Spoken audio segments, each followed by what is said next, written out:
Pemirsa, petugas karantina Bali bersama petugas Bea dan Cukai Bandara Internasional Igusti Ngurah Rai berhasil menggagalkan upaya penyelundupan benih bening lobster BBL jenis pasir atau Panulirus spp yang akan dibawa ke Singapura. Sebanyak 31.850 ekor lobster tersebut diperkirakan senilai 3,1 miliar rupiah.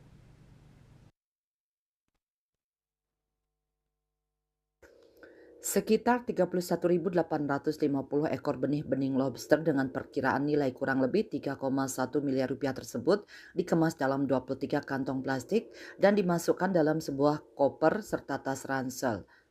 Dalam pemeriksaan petugas, tersangka EB 63 tahun, pembawa BBL tidak dapat menunjukkan dokumen untuk pengeluaran BBL yang dipersyaratkan.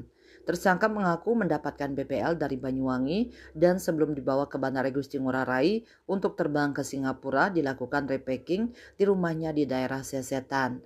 Dalam keterangan tertulis yang disampaikan Sabtu pagi, Kepala Balai Karantina Bali Heriwono menyatakan dampak dari eksploitasi penangkapan liar benih-bening lobster akan menjadikan negara kehilangan lobster-lobster besar dan ini pastinya berdampak pada kerugian ekonomi negara yang sangat besar sehingga ada pengaturan penangkapan dan pembudidayaan lobster dan ini menjadi salah satu fokus karantina dalam mencegah penyelundupan BBL oleh oknum-oknum yang mencari keuntungan pribadi.